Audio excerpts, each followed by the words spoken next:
Hello, my knights and knighties, and welcome to the 23rd episode of Midknight Expressions. This week's video release is the a cappella version of Doesn't Matter from Anger Management.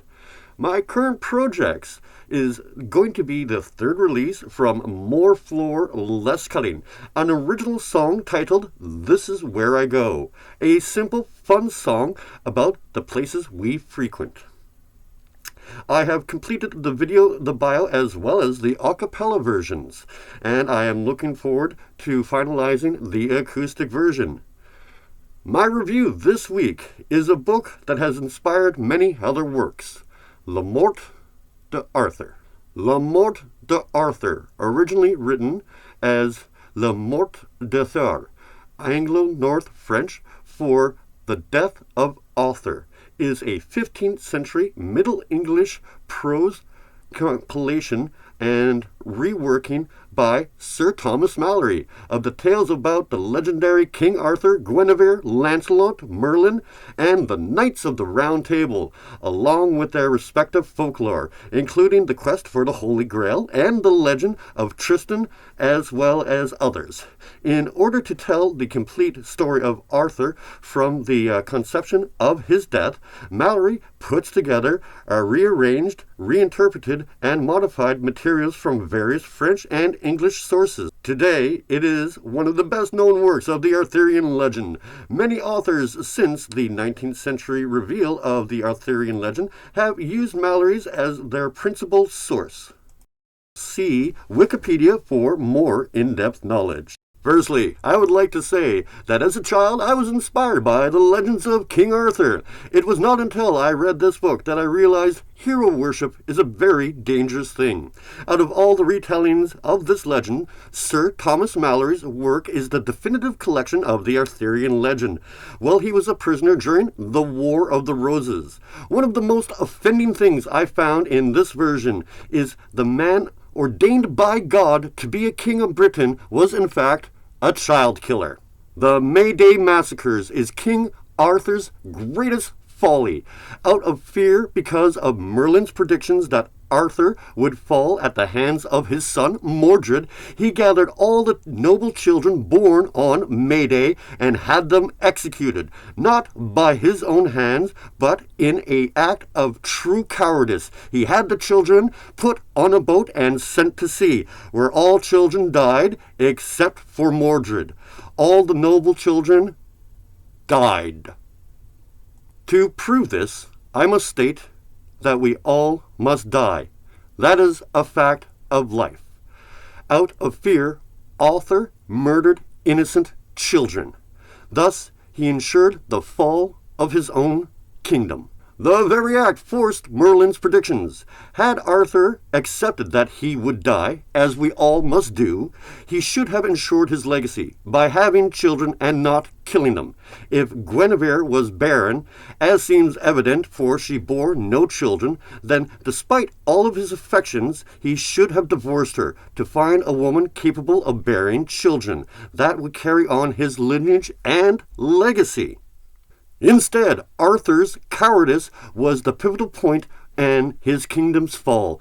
By his own unbloodied hands, he ensured that he would face enemies at all fronts, and no matter how noble his deeds. Yes, Mordred was a product of incest, but aren't all royals? No, it's not his fault or Arthur's fault. That lies on the actions of Morgan Le Fay.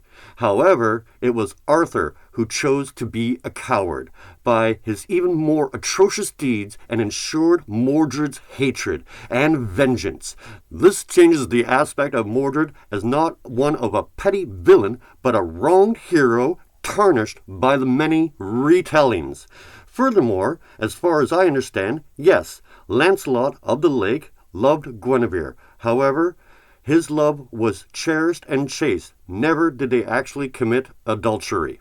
I do find it that Guinevere, the Lady of the Lake, the daughter of magic, who ultimately removed Merlin, the mind, from the equation, shifted the balance of power where Lancelot of the Lake, who did not remove Arthur to take the throne, where I would predict him to be a much more noble and worthy king, for he was truly the best of them all, in thought, in action, and in character. Was his nobility his own folly? Other inconsistencies. There are many instances where two knights battle for over 2 hours. Let me be honest. If you have ever actually been in a fight, when has it ever lasted over 5 minutes long, let alone 2 hours? Furthermore, to top this, to fight in heavy armor for a period of 2 hours makes these knights supermen and above mortal limitations. Not in any modern sports in a single athlete is capable of constant hours of play. It's an impossibility. I could go on about other inaccuracies or interesting points, like after Tristan and Lancelot battled, they kissed and embraced for an extended period of time, or how often Lancelot and Tristan disguised themselves, yet they were rarely ever recognized. The fall of King Arthur and his court started with the quest for the Holy Grail. Firstly, to send his knights out on this quest was to send them on a death sentence.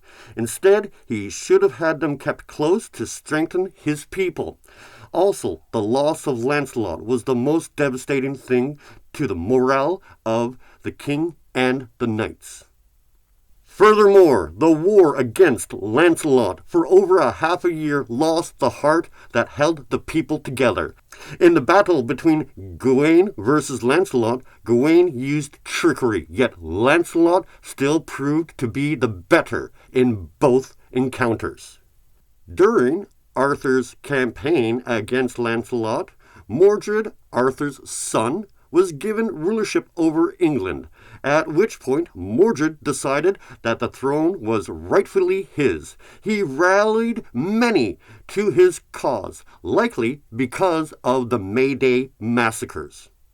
In the final battle, Arthur finally accepted his mortality, and father and son embraced not in love but in hateful combat, for neither trusted the other.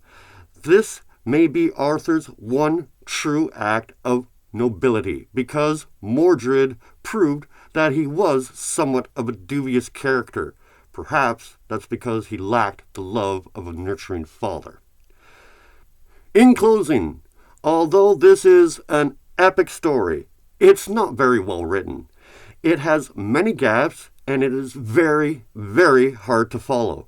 I find it reads more like the sports column, where they smote each other with rightful wrath, and other such repeated dialogues. Of course, you are definitely welcome to disagree and discuss this and any other matters. Feel free to reach out so we can schedule a live debate. Remember to like, subscribe, leave a comment, and share to become an official knight or knightie.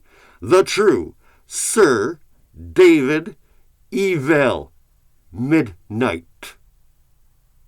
Thank you for watching Midknight Expressions. Click to subscribe or become a full member to see full content.